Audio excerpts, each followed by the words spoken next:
Sí, adelante. Hola, buenas tardes a todos. Bienvenidos a un nuevo webinar de la punta del iceberg. Un cordial saludo a todas las personas que se encuentran conectadas en sala en este momento.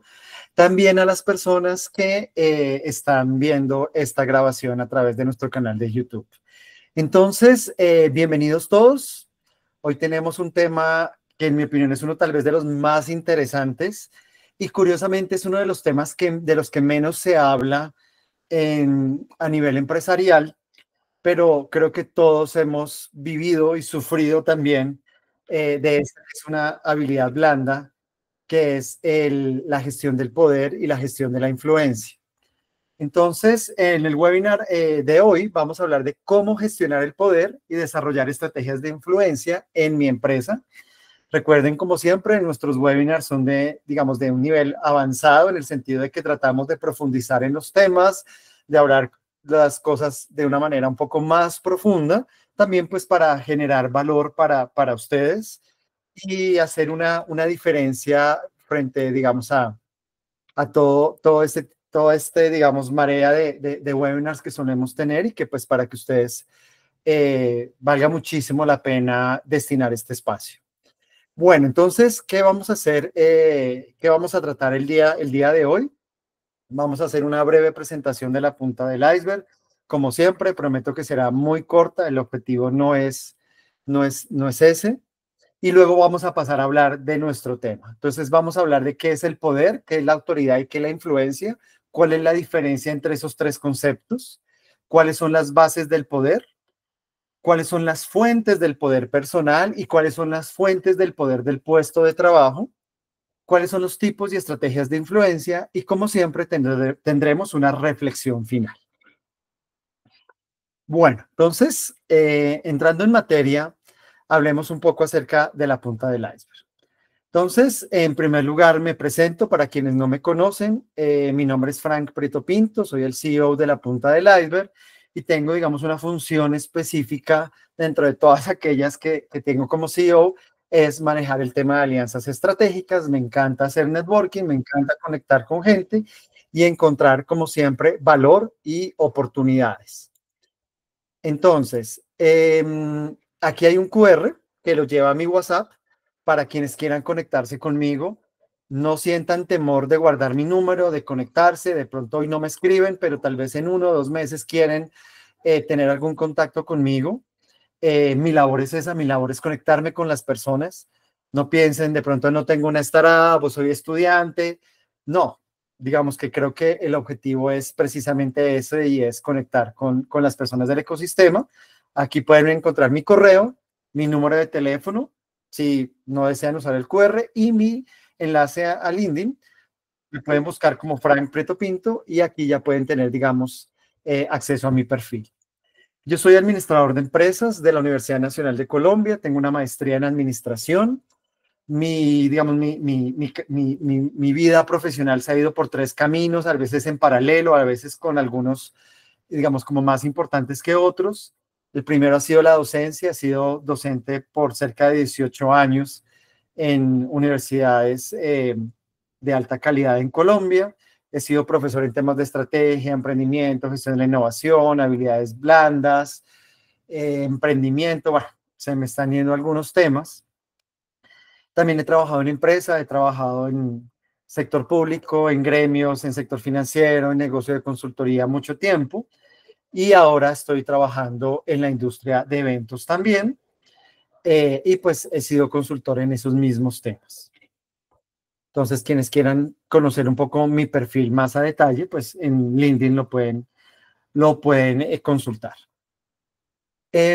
Aquí hay algo, digamos, que cambia respecto al anterior webinar de hace un mes, y es que la punta del iceberg ahora hace parte de un grupo empresarial que se llama Effective, que es un grupo especializado en el desarrollo de soluciones de comunicación, tecnología y desarrollo empresarial. Son varias marcas, pero digamos que hay como tres empresas, digamos, como más relevantes. Una es Eventplus.app, que es una plataforma para gestión de eventos, donde pues básicamente puedes organizar desde un webinar hasta un evento de 5.000, 10.000 personas. Los eventos más, digamos, más pequeños, tenemos una plataforma gratuita para todos ustedes, y ya los eventos más grandes pues tienen, digamos, otra forma de monetización. La punta del iceberg, nos estamos convirtiendo en una MediaTek. No, en este momento tenemos la base de datos más grande de eventos y convocatorias en Latinoamérica. Ustedes pueden entrar a nuestra página y encontrar más de 2.500 oportunidades de eventos y convocatorias. Nos consultan desde más de 33 países y tenemos una comunidad de más de 25.000 miembros en nuestra comunidad de emprendimiento e innovación, entre los grupos de WhatsApp, LinkedIn, Instagram, que son básicamente las 3 redes que nosotros manejamos. Al final de la presentación les compartiré el enlace para quienes deseen hacer parte de la comunidad, y tenemos también una agencia de publicidad que tiene más de 10 años de experiencia en la creación de eventos en diferentes países, y aquí, digamos, con esta agencia le apuntamos a marcas más globales. Entonces, pues ahora la punta del iceberg hace parte de algo como un poco más grande, y es algo que tal vez ustedes son los primeros que lo saben, porque ni siquiera en LinkedIn todavía hemos contado de esta adquisición. En la punta del iceberg nosotros, pues digamos, lo que hacemos es acompañar a empresas con mentalidad de startup para llevarlas a un crecimiento que sea acelerado, organizado y sostenible. No solamente acelerado, sino que lo lleve, digamos, a pensamientos de largo plazo. Para eso nosotros consideramos un modelo de arquitectura organizacional en donde las empresas no solamente se ven como un modelo de negocio, que es lo que tradicionalmente vemos, sino que también estamos hablando de que las empresas son más que eso, son estrategias. Si no hay estrategia, no hay sostenibilidad, y esa estrategia se refleja en el modelo de negocio. Y las reglas del modelo de negocio se expresan en el gobierno corporativo. El gobierno corporativo no es un tema de las grandes empresas. Creo que uno de los grandes problemas de las pymes, de las startups, de las empresas, digamos, que están en esa transición a ser empresas grandes, es la falta de gobierno corporativo. Las reglas no están claras entre los socios, con los empleados, con proveedores, con clientes, y pues ahí podemos tener inconvenientes. Está todo el modelo de innovación, que para nosotros la innovación son 2 cosas, son mentalidad y método. Necesitas las 2. Si solamente tienes una, no vas a poder de verdad desarrollar procesos de innovación, y todo eso se tiene que ver expresado en un modelo de ejecución. Que la ejecución es lo que tradicionalmente llamamos marketing, finanzas, recursos humanos, operaciones. Nosotros no hacemos eso, nosotros no ejecutamos, pero sí alineamos todas esas áreas muy bien, ya sea porque lo ejecutas interna o externamente, digamos, con contratistas o con empresas que lo hacen por ti, para alinear todos esos cuatro modelos previos. No me voy a detener en esta diapositiva, simplemente es como para que ustedes tengan una idea de hacer un zoom de qué significa cada modelo para nosotros, pero es un modelo realmente que considero bastante robusto.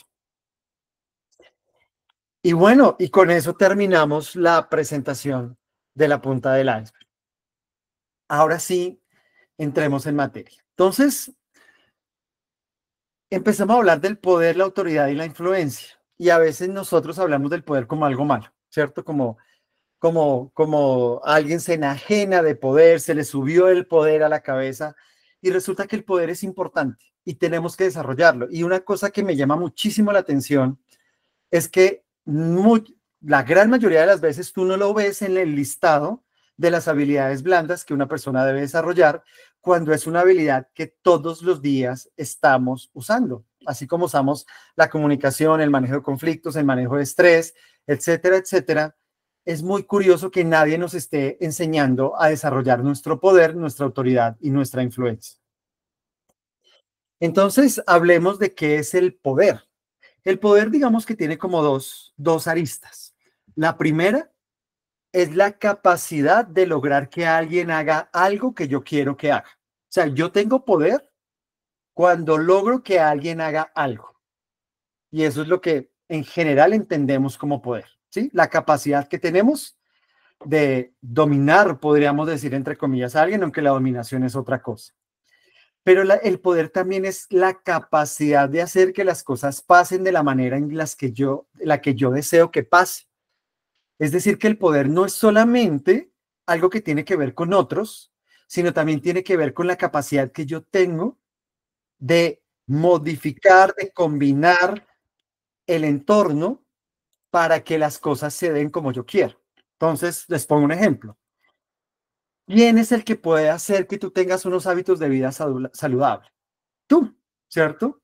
Si tú te levantas en la mañana a hacer ejercicio, si tienes buenos hábitos para dormir, si tienes un buen régimen de alimentación, ahí estás demostrando poder, porque estás haciendo que las cosas pasen, que al final tengas un bienestar físico, tengas un bienestar emocional, tengas un bienestar sentimental. Nadie más va a lograr hacerlo si no estás comprometido para combinar tu entorno para que las cosas sucedan como tú quieres. Entonces el poder tiene esas dos consideraciones. La autoridad es algo, digamos, tiene una relación con el poder, pero digamos que está un poco más encerrado, digamos, en su definición. La autoridad es un derecho que yo tengo para influir en otra persona. Es como, es lo que se llama un poder formal. Ahorita lo vamos a ver más adelante, pero existen dos clases de poder, el formal y el informal. La autoridad es ese poder formal. Alguien me confirió el derecho. Entonces, cuando yo estoy hablando del poder, del derecho que tengo, es porque alguien me dijo. Les pongo un ejemplo. Yo he sido profesor universitario y cuando yo me paro frente a mis estudiantes, la universidad me dio a mí un derecho de reunir a unos estudiantes, de exigirles, de evaluarlos, de retroalimentarlos, de asignarles unas notas. Pero supongan que yo termino mi clase con ellos y ya no tengo esa autoridad. Ese poder desapareció porque ya no tengo el derecho. Y por eso es que muchas veces uno como profesor, cuando te encuentras con un estudiante, él cruza la calle o hace que está hablando por el celular para no saludarte, porque ya no eres una persona que tiene ese poder sobre él. Y eso es muchas veces lo que los jefes ejercen. Los jefes ejercen es un derecho que está dado por una institución, que en este caso es una empresa que le está dando una autoridad. Entonces, un día es tu compañero, al día siguiente es tu jefe y automáticamente las relaciones de poder cambian. Y ese derecho es para qué? Para influir, ¿cierto? Entonces, ahora miremos qué significa o cuál es el significado de la influencia. Porque volvemos a lo mismo, son cosas relacionadas pero diferentes. La influencia es una habilidad. Miren que la autoridad es un derecho, la influencia es una habilidad. Entonces, puede que yo no tenga la habilidad de influenciar a los demás, pero que sí tenga el derecho de hacerlo. Y ahí es cuando muchas veces tú tienes jefes que no saben ejercer el poder que tienen. Entonces, la influencia es la habilidad para afectar ¿qué? Básicamente tres cosas: sentimientos, pensamientos y comportamientos. Cuando tú permites que una persona afecte tu comportamiento o tu pensamiento, tú estás dejando que esa persona te influencie. Entonces, cuando tú tienes un compañero de trabajo que es una persona negativa, que es una persona que de pronto, no sé, no está feliz con la vida y te quiere hacer la vida cuadritos y tú te dejas afectar por eso, esa persona que tiene ese montón de problemas tiene mayor poder del que tú tienes. Es muy curioso.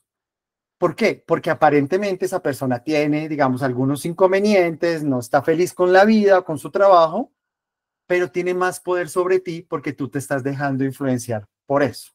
Y aquí hay que tener muchísimo cuidado. Hay un caso, algo que pasa mucho, digamos, en las organizaciones, es cuando la persona proyecta lo que siente en los demás y tú te dejas influenciar por eso. Les cuento un caso. Yo tenía una compañera en un trabajo que me decía: Fran, te siento triste, Fran, te veo como cansado, Fran, te veo tal cosa. Y muchas veces uno, por ser empático, uno acepta esos comentarios. Entonces resulta que tú estás bien y de un momento a otro alguien llegó y te dijo que estabas mal y tú automáticamente te dejas influenciar y dices, sí, entonces empiezas a contar tu triste historia hasta que un día tú dices, espérate un momento, no es cierto. Tal vez tú me veas así, pero no es como yo me estoy sintiendo. En ese momento tú recuperas el poder y le quitas influencia o capacidad de influencia de esa persona sobre ti. Y eso es lo que se llama la proyección. Cuando tú proyectas lo que estás sintiendo, lo que estás pensando o tus propios comportamientos en otra persona.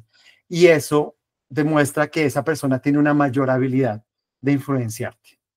Entonces, el poder no es necesariamente, o la influencia no es necesariamente ser el que se ve más seguro, el que se ve como con la mayor habilidad para algo, sino realmente es esa persona que de una forma u otra puede afectar a otro.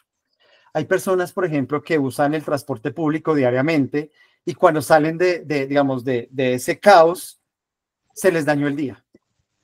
Se dejaron influenciar por personas que ni siquiera conocen, con personas con las que posiblemente nunca más en su vida se van a cruzar, y resulta que esas personas tenían mayor poder sobre ti porque en un lapso de 30 minutos o una hora resultaron teniendo mayor poder en esa relación. Entonces, ¿cómo construyes el poder? ¿De dónde se alimenta y cuáles son esas bases que tú tienes para el poder? Entonces, como les decía, hay tres tipos de bases, digamos, dos tipos de poderes, el formal e informal. Entonces, vamos a mirar aquí primero el poder formal. El poder formal puede darse por coerción, por recompensa, o lo que se llama el poder legítimo, ¿cierto? Que el poder legítimo es cuando tú, ¿cierto?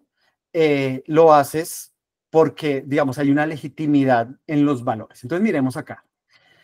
El poder coercitivo es cuando tú tienes la capacidad de aplicar castigos.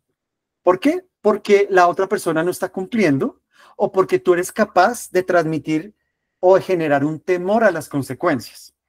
Cuando tú lo planteas así, esto suena horrible, y cuando tú le preguntas a los jefes, yo jamás ejercería mi poder de esa manera. Pero cuando tú le dices, es que los padres de familia, la mayor parte de las veces ejercen un poder coercitivo sobre sus hijos. Si no te comes todo, no te dejo ver televisión. Si no te acuestas temprano, no te llevo el fin de semana a cine. Si tú no te portas bien, entonces no, Santa no va a venir. ¿Qué estás haciendo? Ejerciendo un poder sobre tus hijos de forma coercitiva. La coerción no es necesariamente llegar con la amenaza, llegar ahí como con la pistola a obligarte a hacer algo, sino a generar ese temor en las consecuencias, y muchas veces los padres de familia ejercen un poder coercitivo sobre sus hijos, y en las empresas también pasa, ¿no? Entonces es como, si no logramos las metas, entonces este año no hay prima. O una que les gusta mucho es el que no, ¿cómo es? El que no cambia, lo cambian, o cosas así, que son una especie de amenazas veladas que tú no sabes cuál va a ser la consecuencia, pero que te genera temor.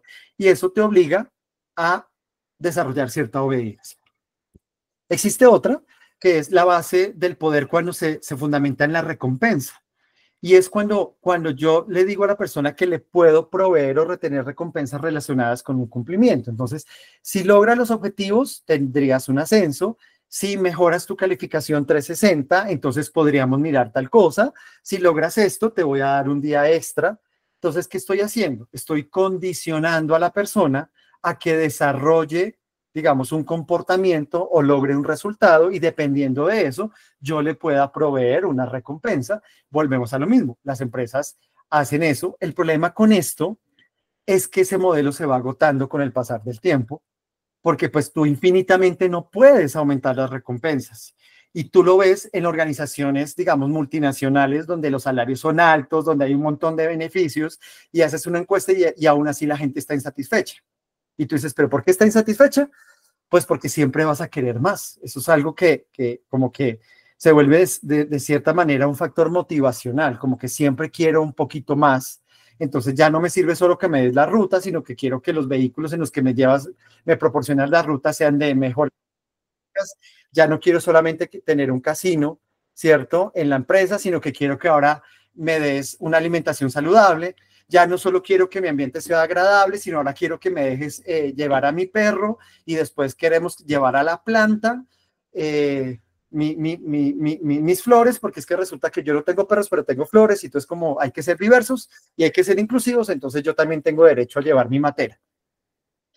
El poder legítimo es ese que se basa en el que otorga una posición, que le da una posición formal a un título, que es lo que llamábamos autoridad. Entonces uno podría decir que la autoridad es un poder formal basado en la legitimidad. otorgado por la posición. Entonces, Barack Obama, nadie lo conocía en el mundo realmente antes de ser presidente de Estados Unidos, y después, y cuando se vuelve presidente, pues básicamente el presidente de Estados Unidos se vuelve el presidente del mundo.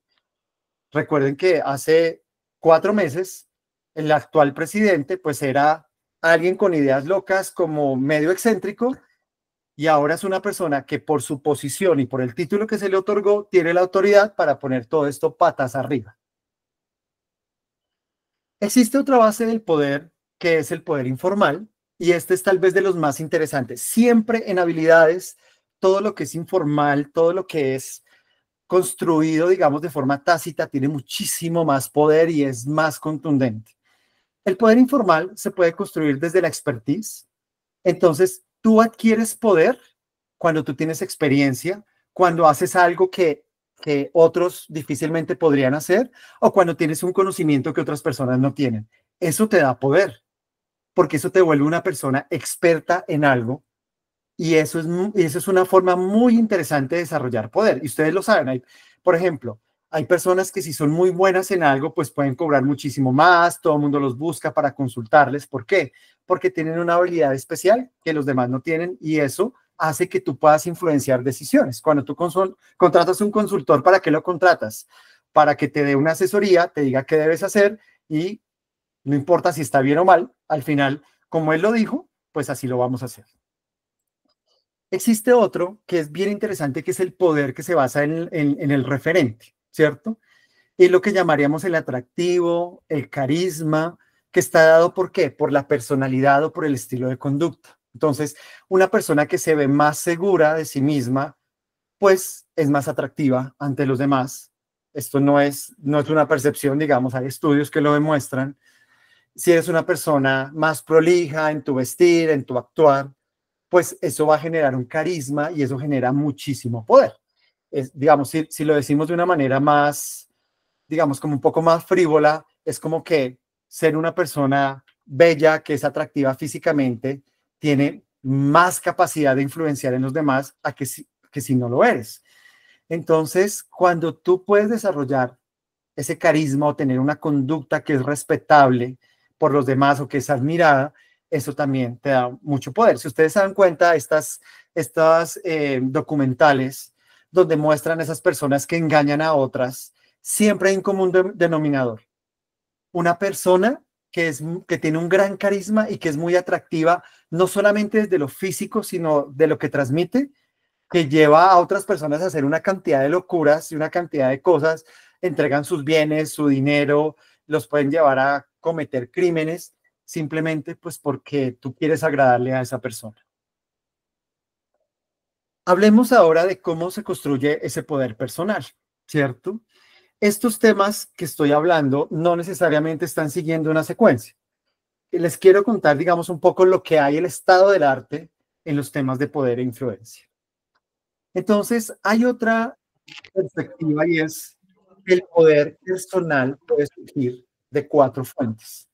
La primera, la pericia, y si ustedes se dan cuenta, tiene mucho que ver con la perspectiva anterior, que es que se origina en el conocimiento o experiencia, y aquí la característica personal que, que demuestra el poder que tiene esa persona es la confiabilidad. ¿Por qué? Porque es como cuando tú tienes un problema muy grande en una empresa, digamos un problema de ingeniería, y tú dices, no, hay que consultar con fulano de tal, porque fulano de tal es la persona que sabe, porque si acudimos a él, él no resuelve el problema. Es una persona que tiene pericia. Otra fuente de poder es la persona que se esfuerza, es la persona que hace la disposición para hacer lo necesario.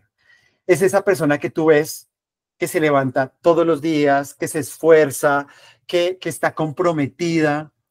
Puede que tal vez no lo haga bien, puede que tal vez sea torpe, o tal vez puede que vaya por el camino equivocado, pero cuando tú ves una persona que es consistente en su actuar, en su conducta, en lo que está haciendo diariamente, tú dices, es una persona responsable, es una persona que se responsabilizó de su deber y va a hacer lo que tenga que hacer para cumplir con eso. Entonces, por tanto, es una persona que se está esforzando, que es un poco lo que les pasa, digamos, nos pasa a los emprendedores, ¿no?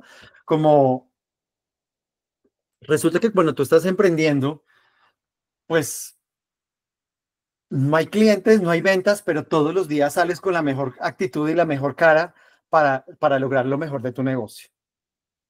Hay otra que ya la habíamos visto en la perspectiva anterior, que es el atractivo personal, que está determinado por el carisma, por un comportamiento agradable, por características físicas, que eso puede ser un poco doloroso, digamos, porque pues evidentemente si tú cumples ciertos cánones, si eres alto, si eres rubio, si eres de piel blanca, posiblemente tienes mayor capacidad de generar un atractivo personal, pero eso es un tema netamente cultural. Si tú te vas a otras sociedades africanas o por allá en la Polinesia, eh, esos atractivos no tienen ningún significado. Y aquí la característica personal es la simpatía, que recuerden que no es la misma empatía, porque la empatía es la capacidad que yo tengo de comunicarme y entender un poco los sentimientos de los demás. Aquí no llegamos a ese nivel, aquí estamos hablando de la simpatía, es como entiendo por lo que estás pasando, pero yo no lo comparto, no necesariamente me conecto emocionalmente con eso. Entonces, yo siempre he dicho que decirle a alguien que es una persona simpática no necesariamente es un halago. Y por otro lado, la legitimidad, que es un comportamiento congruente con el sistema de valores, y aquí realmente lo que genera el poder es que te vuelves una persona digna de aceptación. Es una persona que hace lo que dice lo que piensa, y es muy difícil encontrar brechas o abismos entre esas tres cosas. Entonces tú dices, no, esta es una persona en la que yo puedo, digamos, como que puedo respetar, ¿cierto? Como que puedo decir, oiga, es una persona que tiene una capacidad bien interesante de enseñarnos a los demás lo que significa ser congruente, digamos, en la vida. Ahora hablemos de cómo generamos, digamos, cómo se genera el poder en el puesto. Entonces aquí, si se dan cuenta, aquí ya estamos cambiando la perspectiva y es cómo en mi trabajo, ya sea como empleado, como líder, como colaborador, como lo queramos llamar, como jefe, ¿cómo puedo yo desarrollar poder en mi puesto de trabajo? Hay una estrategia, digamos, una fuente de poder que es la centralidad. Entre más información tú tengas en la organización, a, digamos, acceso a la información, más poder vas a tener. O sea, es como, por ejemplo, como en las sociedades, digamos, informales, pues el que tiene el chisme tiene el poder, ¿cierto? El que se sabe todo lo que está pasando es el que tú vas a acudir para preguntarle. Pero tanto a nivel formal como formal, la persona que puede llegar a tener mayor información de la organización va a desarrollar la centralidad. ¿Y cuál es la estrategia? Lo que, la estrategia para desarrollar poder desde la centralidad es ser el puente, conectar lo que se llama esos agujeros estructurales en las redes de comunicación en la organización. Ser el que conecta las áreas, las personas, y eso te va a generar poder. Que, por ejemplo, como les decía, una persona que se relaciona muy bien, que trabaja en relaciones públicas, que hace mucho networking y que es capaz de conocer muchas personas y conectar a una con otra, pues genera poder y es la persona en la que tú vas a llamar cuando quieres, digamos, tener una referencia respecto a con quién debes hablar. Existe una segunda fuente que es la flexibilidad y es cuando tú adquieres una libertad para trabajar, para desempeñarte en la organización. Y aquí la estrategia para desarrollar la flexibilidad es ser una persona proactiva y tener criterio personal. A veces las empresas quieren tener una persona que haga caso, que sea un buen chico, que haga todo lo que debe hacer, pero por alguna razón a las empresas también le gusta esa persona que es que como que opina, que tiene una posición, que se ofrece a hacer las cosas, que levanta la mano y cuando dicen, bueno, ¿quién lo hace? Y dice, yo lo voy a hacer. Entonces, eso también genera un poder porque tú te vuelves una persona flexible y no estás limitada por tu cargo, no estás limitada por tus funciones, sino que tú empiezas a evaluar los grados de libertad, vas probando qué tanto puedes avanzar y eso también te genera mayor capacidad de influencia en la organización. Por otro lado, está la visibilidad y es el grado en el que el desempeño que tú tienes en la organización es visto por personas que son influyentes en la organización. Entonces, una estrategia para que tú seas más visible y que por tanto tengas más poder es asumir el liderazgo. Que era un poco como todos en las organizaciones se habla todo el tiempo de ser líderes, todo el tiempo se habla de que todos somos líderes, pero yo siempre he dicho, cuando todos son líderes, nadie es líder. Pero cuando realmente hay que resolver problemas, todos salimos corriendo, o muchos salimos corriendo. Entonces, asumir el liderazgo y asumir la responsabilidad es algo muy valioso, porque eso implica que tú estás dispuesto a responder por otros, a respaldar a la organización, a ser el que está al frente del cañón. Y eso hace que las personas influyentes de la organización vean tu desempeño y te hagas más visible. Algunos pueden decir que eso también se puede tergiversar en esas personas que simplemente quieren resaltar sin necesariamente lograr resultados. También eso pasa y eso es más una manipulación que otra cosa. Por otro lado está la relevancia. No es lo mismo trabajar en un área que es estratégica para la organización que trabajar en un área que es, por ejemplo, un área de soporte. Entonces, una forma en la cual yo puedo adquirir mayor poder en la organización es tratar de estar en aquellas áreas o en aquellos lugares donde está lo que se llama la cuestión competitiva dominante de la organización. Es decir, donde están esos núcleos de poder que son más fuertes. Entonces, posiblemente yo sea el líder del área contable, pero tal vez tenga más poder yéndome a ser un subdirector del área financiera, porque resulta que es ahí donde se toman las decisiones. Entonces, estar más cerca de las cosas que son más centrales o más importantes para la empresa te da mayor relevancia dentro de la empresa. Entonces, no es lo mismo, ¿cierto? Ser la persona que sube las maletas al avión que ser el piloto, ¿cierto? O que ser el auxiliar de vuelo. ¿Dónde vas a tener más poder? Efectivamente, pues en las áreas que son más críticas para la organización. Eso te da más poder y te da mayor relevancia. Entonces, ¿cómo podemos influir en los demás? Y esta es una parte bien, bien interesante, porque veníamos hablando un poco del poder, de ese poder formal, de cómo generamos ese tipo de cosas, pero la influencia tiene algo más chévere, porque recuerden que la influencia es cuando tú modificas o eres capaz de cambiar comportamientos, pensamientos y sentimientos de la otra persona. Muchas veces cuando tú dices algo y la gente se molesta o la gente se motiva, tú estás influenciándola. Por eso, en redes sociales se les dice influencers, ¿sí? ¿Por qué? Porque de alguna forma están generando algo en la persona que está del otro lado de la pantalla. O me llevan a hacerte un comentario positivo y seguirte, o me llevan a odiarte y hacer un comentario lleno de odio, o me llevan a comprar un producto, o me llevan a decir, me identifico con esa persona. Entonces, cuando nosotros hablamos de la influencia, y este es una diapositiva que yo llevo años construyendo. No sé si la tengo lista, porque cada vez que hablo del tema, siempre vuelvo y reflexiono de cómo clasificar la influencia. La he buscado, digamos, he leído, he buscado en libros, en artículos, cómo entender la influencia y no hay mucho al respecto. Entonces dije, bueno, pues voy a tratar de clasificarla de alguna manera. Yo creo que tú influencias de dos formas, de forma intencional, o sea, realmente quieres influenciar a alguien, o de manera no intencional. O sea, no era tu objetivo, pero pues nada que hacer. Terminas cambiando los comportamientos de las personas. Cuando tú estás hablando de una influencia intencional, puedes irte en dos vías, en la vía de la persuasión o en la vía de la manipulación. Es decir, yo intencionalmente te persuado a través del racionamiento para cambiar un sentimiento, un pensamiento o un comportamiento. Uno podría decir, por ejemplo, que eso es una labor que, por ejemplo, un psicólogo, un consejero o un asesor haría. Persuadirte, claro, porque él no puede hacer por ti lo que tú debes hacer, porque recuerden que el poder también es la capacidad que yo tengo de hacer que las cosas pasen, pero yo te influencio para que con razones tú cambies algo en ti. Pero por otro lado, yo también puedo de forma intencional manipularte.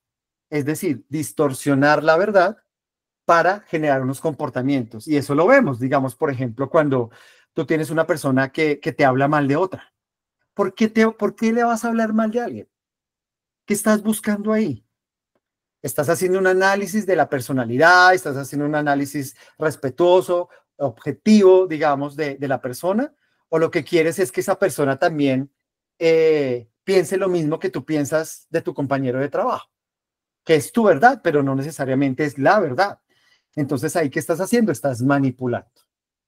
Por otro lado, está la influencia no intencional, que volvemos a lo mismo, que todo lo que es no pensado, que es más bien tácito, que no es tan explícito, termina siendo lo más poderoso. Y aquí tenemos esa influencia que puede ser constructiva o que puede ser destructiva. Entonces, la influencia no intencional constructiva tiene mucho que ver con ese poder que se basa en la pericia, en la experticia, en, digamos, en la congruencia de valores que te motiva. Entonces es cuando tú escuchas a alguien, lees un libro, ves un video, y en el mundo empresarial pasa mucho, ¿no? Que las personas dicen, yo admiro a Steve Jobs, yo admiro a Elon Musk, yo admiro a fulano de tal, porque me motiva, porque su historia de vida, por esto y lo otro, pero esa persona no tiene la intención de motivarte, de influenciarte, no la tenía. Él simplemente, esa persona contó su historia y a raíz de esa historia algo pasó en ti y tú dices, yo quiero cambiar, y eso generó en mí una motivación, porque realmente la motivación es un proceso interno y muchas veces eso será tema de otro webinar, y yo siempre, digamos, tengo una discusión y es que tú no motivas a nadie. La motivación es un proceso exclusivamente del individuo. Lo que tú haces es generar unos estímulos y dependiendo de esos estímulos, algo opera en la persona y esa persona puede motivarse o no. Yo les puedo decir, las motivaciones tal vez más grandes han provenido de estímulos de jefes muy malos que yo he tenido, que yo decía, no, yo no puedo seguir trabajando en esta empresa o yo no puedo seguir así. Y resulta que yo soy el que se motiva a cambiar de trabajo, a hacer otras cosas, pero hay otras personas que ese mismo jefe que no funciona, que es una mala persona, me desmotiva. El mismo jefe, a uno lo motivó a buscar otros horizontes, a otra persona la desmotivó a seguir ahí y pues un poco aceptar su realidad. Y por otro lado está la influencia no intencional destructiva, que es esa que busca desempoderar a la persona.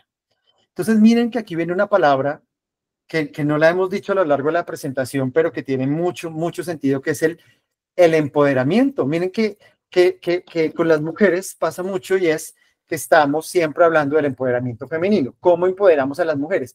¿Cómo hacemos que las mujeres sepan que tienen un poder y que tienen la capacidad de hacer algo? En esa etapa, digamos, del desarrollo, en la etapa, digamos, un poco de la liberación femenina, ya pasó, al menos en estas sociedades occidentales, con algunas excepciones en puntos particulares, y ahora estamos hablando del empoderamiento, o sea, como de, ya tienes libertad, pero ahora usa esa libertad para ejercer y lograr que pasen cosas que tú quieres que pasen. Pero al contrario, tú puedes, digamos, ejercer un desempoderamiento destructivo, como por ejemplo cuando tú tienes una pareja que no te apoya, que te dice, no, pero ¿para qué vas a hacer eso? Pero ¿para qué te complicas la vida? Pero hoy no, este no es el momento para que empieces a estudiar, la economía está mala, no se te ocurra montar un negocio, este gobierno está destruyendo este país, entonces, ¿para qué vámonos de aquí? Y resulta que está desempoderando a las personas. Posiblemente esa persona no tenía esa intención, pero sí está influenciando y uno sí lo ve mucho. Y cuando tú tienes poder, logras entender esas mecánicas y no te dejas manipular de cierta manera. Entonces, ¿qué estrategias de influencia yo puedo, digamos, implementar? Entonces, hay métodos directos y hay métodos indirectos. Yo puedo influenciar desde el castigo y hay un método directo que es la coerción o la amenaza cuando yo te amenazo. Entonces, si no logramos los objetivos este mes, tendremos que despedir al 20% de la planta. Y existe un método indirecto que es el más poderoso y es la intimidación. La intimidación es cuando tú presionas a la persona pero no le dices cuáles van a ser las consecuencias del incumplimiento en, digamos, en los objetivos que tú esperas lograr. Entonces, por ejemplo, es cuando tú le dices a las personas, es como, "Mm, si no logramos las metas del semestre, tendremos que tomar decisiones", pero no le estás diciendo qué decisiones. No hay una amenaza como tal. ¿Qué estás haciendo? Estás generando una presión psicológica en la persona porque hay algo peor que te pase algo y es saber que te puede pasar algo, pero no saber qué tan doloroso va a ser lo que te va a pasar, ¿cierto? Entonces, siempre intimidar tiene muchísimo más peso que amenazar.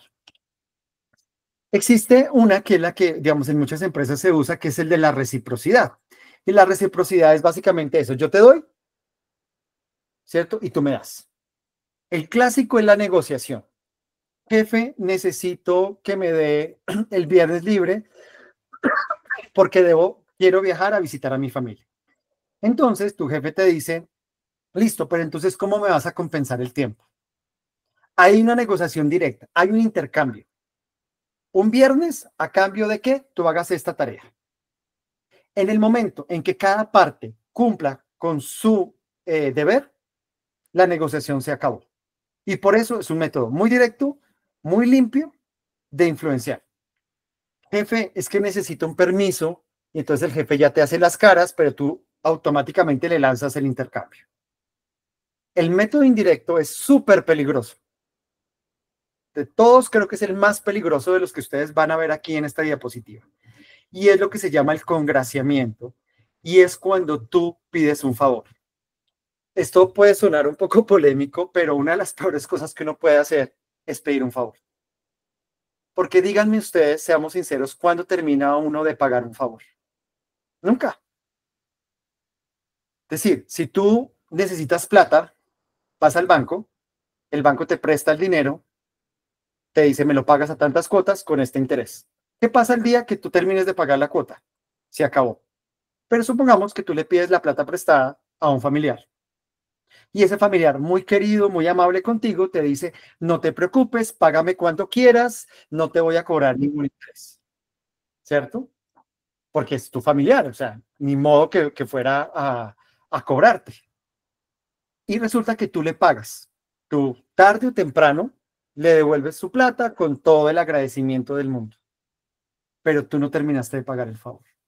Entonces, en el futuro, si tú te llegas a equivocar con esa persona, si de pronto esa persona te pide a ti un favor y tú no estás en capacidad de devolverle el favor, entonces ya eres un desagradecido, ya eres una persona ta, ta, ta, ta, ta.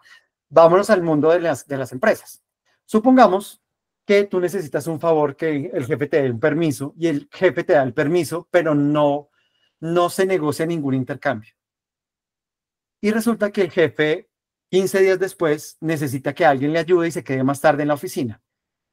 Pues, ¿quién va a ser la única persona obligada moralmente a decir, yo me voy a quedar más tarde? Pues tú, porque el jefe te hizo un favor y sería inaceptable que tú no le devuelvas el favor. Pero resulta que un mes después pasa la misma situación y tú sientes todavía la obligación de devolver el favor. Entonces yo siempre le digo a la gente cuando estamos en este tipo de cosas y cuando ya hacemos talleres de poder, y es, no pidan favores. En las empresas no pidan favores, hagan negociaciones, cosas muy claras en las que ustedes tengan un intercambio claro para que ustedes mantener su poder, porque el que te hagan favores continuamente te resta poder. Esto puede sonar un poco dramático, como, no, pero Fran, tú estás destruyendo los principios de confianza en una sociedad, digamos, o en una empresa. No se trata de eso. No todas las empresas son tan conscientes y son unos buenos lugares en donde uno se siente cómodo y donde hay suficiente responsabilidad de parte y parte para que eso no se vuelva un problema. Pero la verdad es que en la mayoría de las empresas no funcionan así. Y por otro lado, tenemos la razón, y es cuando tú influencias a las personas diciéndole las razones por las cuales necesitas que esa persona haga algo. Entonces, miren, está pasando esto, necesitamos esforzarnos un poco más, necesitamos redoblar esfuerzos, porque la situación económica, porque la coyuntura, porque tal cosa. Entonces, ¿yo qué te estoy diciendo? Te estoy dando razones, te estoy explicando el por qué. Y entonces, a menos de que la contraparte tenga unas razones suficientemente fuertes, tú vas a lograr tu objetivo. Pero hay una más interesante que es cuando tú apelas a valores o metas personales. Muchas veces en las empresas, tú ves que llega el presidente de la empresa en momentos de crisis, reúne a todos los empleados y empieza a hablar de la razón porque la empresa se creó, de la importancia de valorar a los clientes, de cumplir esa promesa de valor con los clientes, de apelar a que somos un equipo, algunos se van al extremo de decir que somos una familia, eh, y un montón de cosas que no le están apelando a un hecho objetivo, sino le están apelando a tus propios valores y a las metas que tú tienes. Y esa es una forma muchísimo más interesante de ejercer una influencia. Entonces, miren un poco lo que está pasando acá. Cuando, digamos, tú estás en una posición de poder superior sobre alguien, la mejor forma es que tú uses métodos indirectos. Y cuando tú estás en una posición de poder inferior, usar métodos indirectos es lo que puede llegar de alguna forma, a conservar tu poder. Porque no es lo mismo a que el jefe te intimide, a que el jefe te amenace. Porque si el jefe te amenaza, tú tienes evidencias para desmontar lo que está sucediendo. Pero si el jefe veladamente te está diciendo cosas que no hay una prueba, no te dijo algo concreto, ¿tú cómo qué carga de la prueba tienes para decir es que mi jefe tiene algo contra mí o está haciendo algo inadecuado? Es muy difícil. Bueno, entonces esta diapositiva que ustedes van a ver es más para, no la voy a detallar para no demorarnos más de lo que debemos. Y es las estrategias de castigo, reciprocidad y razón, no hay que satanizarlas de entrada.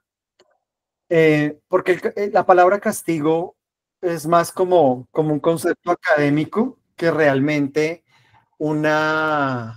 digamos, ese significado social que nosotros le damos. Hay momentos en los que tú tienes que aplicar estrategias de castigo porque lo que necesitas es hacer una acción rápida y directa, ¿cierto? Aunque eso tiene unas desventajas. Puede generar resentimiento, pueden generar sabotajes, que el sabotaje es la gente sencillamente ya no se compromete igual, ya no trabaja igual, simula el trabajo, ¿cierto?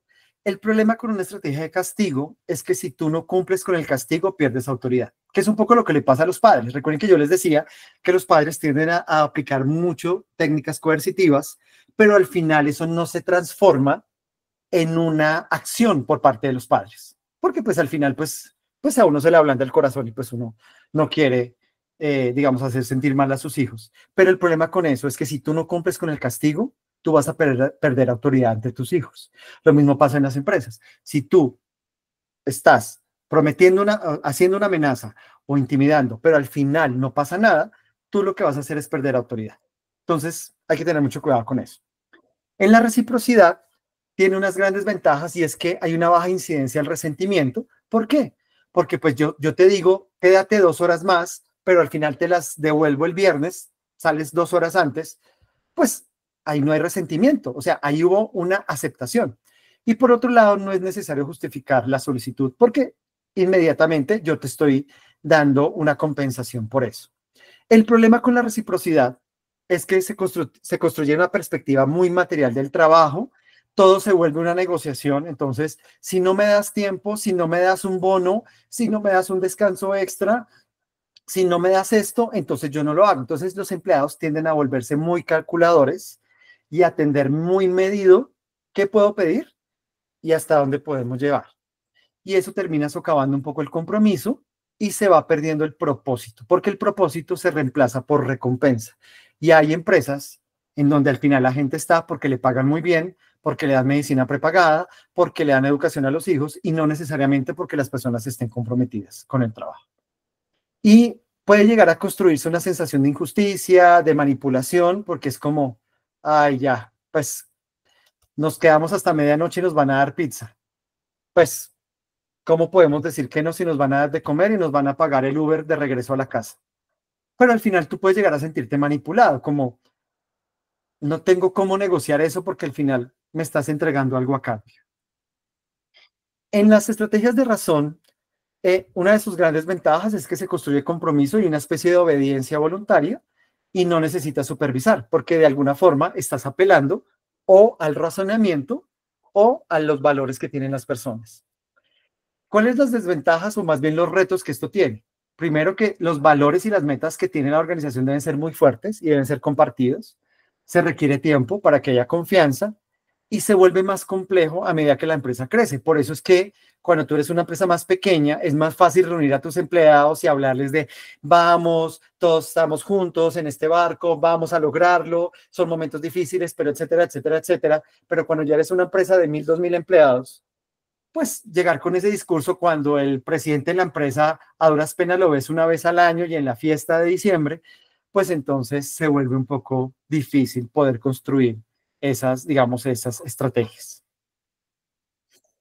Como reflexión final, hay algo muy interesante y es algo en lo que yo estoy convencido y es toda relación interpersonal es una relación de poder. Piensen, o sea, la relación con su pareja, la relación con sus hijos, la relación con sus vecinos, la relación con sus compañeros de trabajo, la relación que ustedes pueden tener con una persona en un vendedor en una tienda, la relación que pueden tener con una persona en la calle, termina siendo una relación de poder, donde al final se configuran. Lo que pasa es que hay relaciones que se rompen muy rápidamente, se configuran y se rompen, y hay otras relaciones que son más de largo plazo. Esto puede sonar un poco materialista, puede sonar como bueno, ¿y dónde está la humanidad y ese tipo de cosas? Pero un poco los invito es a que lo reflexionen no desde esa perspectiva que tenemos del poder como algo malo, sino del poder como algo bueno. Recuerden lo que les decía en la primera de las primeras diapositivas. El poder es lograr que alguien haga algo como yo quiero que lo haga. Pero es que yo puedo lograr que la gente haga cosas buenas, puedo lograr que la gente haga cosas productivas, puedo lograr que la gente haga cosas valiosas para la sociedad. Y también el poder es la capacidad que yo tenga de hacer, de lograr que las cosas pasen como yo quiera. Entonces, poder también es lograr tener una buena familia, tener una buena relación con las personas con las que trabajo, es lograr tener una vida en la que yo me sienta feliz, pleno. Eso también es poder. El poder no es necesariamente algo malo. Entonces, pues nada, con esta reflexión termino. Les dejo aquí el enlace a nuestra comunidad. Nosotros tenemos tal vez la base más completa de eventos y convocatorias en toda Latinoamérica. Hay más de 2.500 eventos y tenemos un repositorio con más de 1.700 noticias. Si ustedes quieren ser parte de la comunidad, simplemente deben escanear este código y escogen los grupos a los cuales ustedes quieren pertenecer. Tenemos un grupo solo de eventos, un grupo solo de noticias y un grupo general de networking, que es como el típico grupo de WhatsApp, donde cualquiera puede compartir y opinar.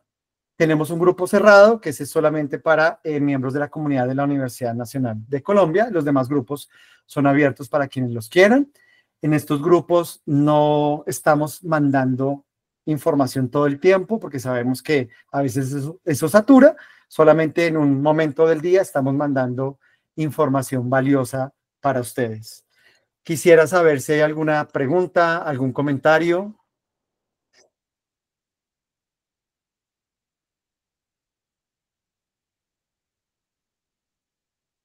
Ok. También, si alguno de ustedes quiere tener algún certificado de participación, pueden escanear este QR, lo lleva a un formulario muy sencillo y les generamos un certificado digital. Se los compartimos en un par de días para quienes quieran de pronto tener, digamos, como esa insignia, por decirlo de alguna manera, que también la pueden compartir en redes sociales.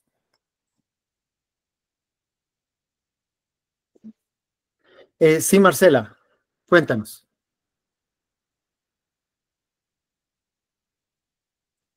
Si deseas, activa tu micrófono y nos planteas la pregunta.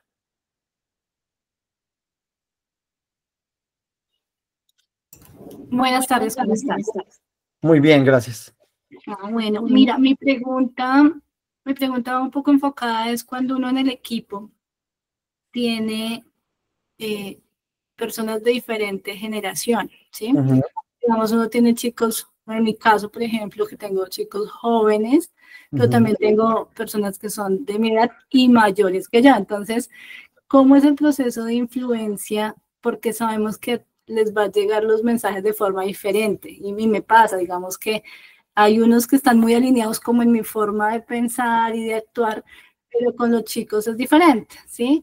Entonces a veces siento que no llega bien el mensaje, Ujú. como que, sí, o sea, es un reto a veces con el tema de diferencia generacional. Ok. Mira, mm, a veces cuando tú estás interactuando con personas jóvenes, uno cree que la estrategia es ser una persona cercana, amable, como uno más, ¿cierto? Entonces, como, ay, es que esos son jóvenes, entonces yo me les acerco, uso su mismo lenguaje, sus mismos comportamientos, sus mismos códigos de conducta. Y resulta, y algo que yo he aprendido como profesor, es que los jóvenes buscan figuras de autoridad, no están buscando un amigo, ¿no? Porque para ellos están en una etapa de la vida donde es fácil construir amistades. Entonces, tú intentar ser la figura de autoridad que es el amigo, con esa estrategia de, ay, soy amigo de ustedes, los comprendo, entiendo, no es la mejor manera. La mejor manera es tener reglas claras, ser una persona que da instrucciones, que acompaña, que pone reglas. Y es muy interesante cómo la gente responde ante, digamos, una autoridad muy concreta que se basa en yo sé hacia dónde debemos ir y lo que yo voy a hacer es darte instrucciones para que tú no tengas esa incertidumbre que tienes por ser una persona joven e inexperta, digamos, entre comillas, que necesita orientación. Entonces, esa persona que está buscando, no está buscando un amigo, está buscando orientación. Y muchas veces uno, como jefe, cuando está trabajando con gente joven, cree que la estrategia es volverse amigo. Y eso no es. Cuando tú trabajas con gente mayor, por ejemplo, cuando gente que, digamos, ya tiene experiencia, tiene conocimiento, ahí tú tienes que apelar a varias cosas. Primero, a un respeto muy profundo del conocimiento que esa persona tiene, pero también a demostrar que tú también sabes. Por ejemplo, eh, yo he sido profesor en paralelo con estudiantes de pregrado y con estudiantes de maestría. ¿Sabes qué es lo primero que pasa cuando tú llegas a un curso de maestría? Los estudiantes te miran y dicen, como, este no sabe lo que está hablando, ¿quién es usted para enseñarme algo? Esa es la actitud en muchas veces con las que los estudiantes de posgrado llegan. Entonces, ahí lo que tú tienes es que demostrar que tú sabes, que tienes un conocimiento, que respetas también el conocimiento y la experiencia que ellos tienen, porque seguramente te van a enseñar algo. Eso sí te lo aseguro. Y también tener humildad de decir, ven, enséñame algo, pero yo también tengo algo que enseñarte. Entonces, cuando tú dices, ven, yo tengo gente joven, yo te digo, mira, lo que necesitan ellos es disciplina y orientación. Y en la gente mayor, lo que tú necesitas es como una relación más de tú a tú. O sea, sí, puede que tú tengas 3 títulos, 3 idiomas, hayas viajado por 20 países y que de pronto yo aquí lleve 20 años en la empresa y no haya tenido todas esas experiencias que tú has tenido, pero yo sé cosas. Y entonces cuando tú llegas con esa humildad a decir, ven, enséñame, cuéntame, y yo también te comparto lo que sé, ahí tú construyes una relación más interesante con el otro. No sé si fui claro en mi respuesta, Marcela. Sí, muchas gracias. Muy bueno el mensaje. Gracias, Marcela. Hugo, también tienes una pregunta. Gracias, Frank. Gracias. Mi pregunta es la siguiente. Las relaciones de poder se dan entre personas, entre individuos, Sí. y es una forma a veces explícita y a veces velada. Ujú. Y las razones como las muy bien las explicaste.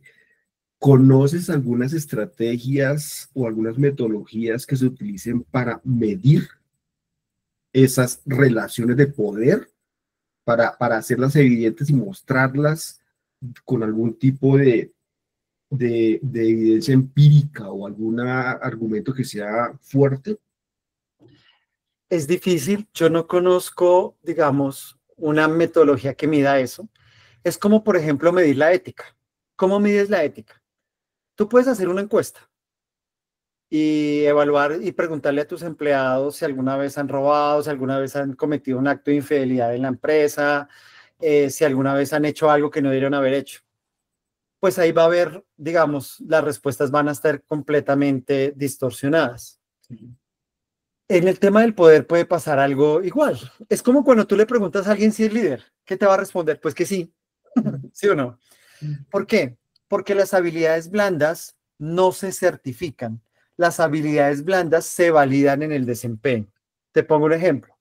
Tú puedes hacer muchos cursos de liderazgo, tú puedes comprar libros, ver videos y alguien te entrega un certificado que dice que eres líder. Eso no prueba absolutamente nada.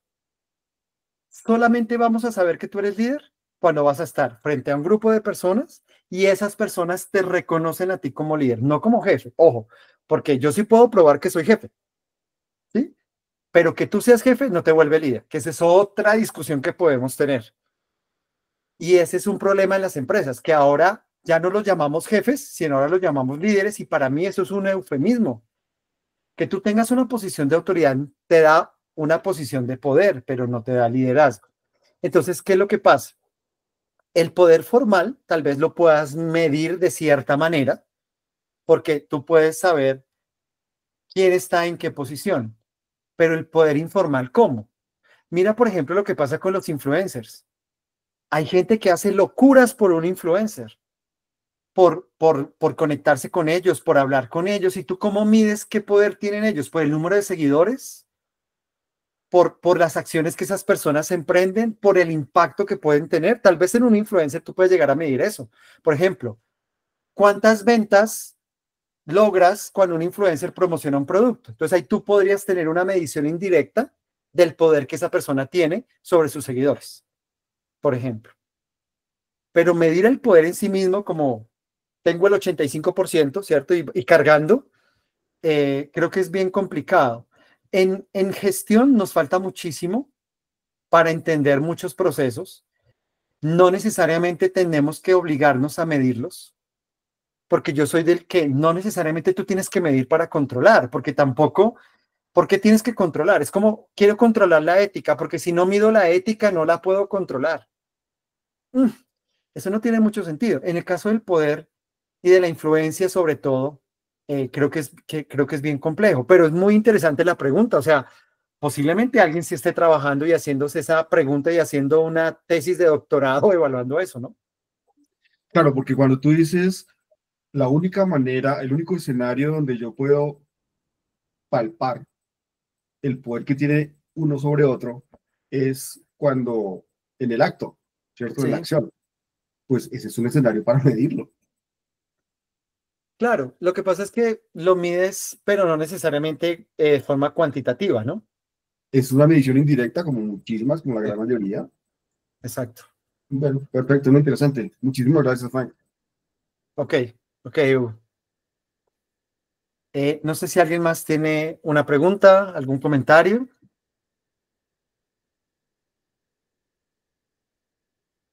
¿No? Pues bueno, entonces, muchísimas gracias. Ya con esto cerramos nuestro webinar. En un mes tendremos otro tema que espero que sea interesante también para ustedes. Muchísimas gracias por conectarse y que pasen una feliz noche. Que estén muy bien. Igualmente, feliz noche. Hasta luego para todos. Gracias. Chao, chao. Chao. Gracias. Hasta Gracias. luego. Buenas noches. Buenas noches.